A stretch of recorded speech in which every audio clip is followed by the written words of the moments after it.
আলজেরিয়ার রক্ষণের লড়াই করলেও আক্রমণে খুব বেশি সুযোগ তৈরি করতে পারেনি, তবে ম্যাচ এখনও পুরোপুরি শেষ হয়নি, দ্বিতীয়ার্ধে বড় পরিবর্তন আসতে পারে।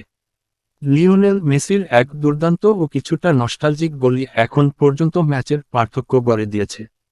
আর্জেন্টিনা 1-0 ব্যবধানে এগিয়ে ড্রেসিং রুমে ফিরছে।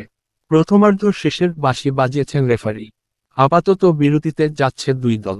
হাফ টাইম এগিয়ে থেকে বিরতিতে আর্জেন্টিনা 1-0 ব্যবধানে পিছিয়ে থেকে আলজেরিয়া এখন ম্যাচে ফেরার চেষ্টায়, আর আর্জেন্টিনার লক্ষ্য ব্যবধান বাড়িয়ে ম্যাচটা আরও নিয়ন্ত্রণে নিতে। আর্জেন্টিনা এক পরিবর্তন এনেছে, মন্টিয়েলের পরিবর্তে মাঠে নেমেছেন নাহুয়েল মোলিনা।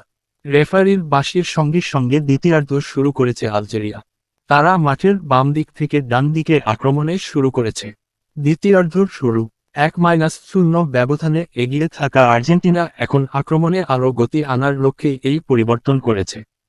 অন্যদিকে আলজেরিয়া ম্যাচে ফেরার জন্য প্রতিটি সুযোগ কাজে লাগাতে মরিয়া হয়ে উঠছে।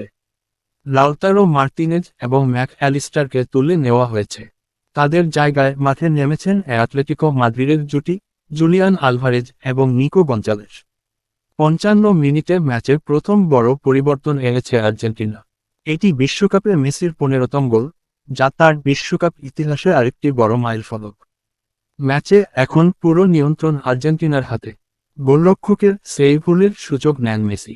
রিবাউন্ড বল পেয়ে দ্রুতগতিতে গিয়ে আলতো টোকায় তিনি বল ঠেলে দেন জালে, নিশ্চিত করেন আর্জেন্টিনার দ্বিতীয় গোল।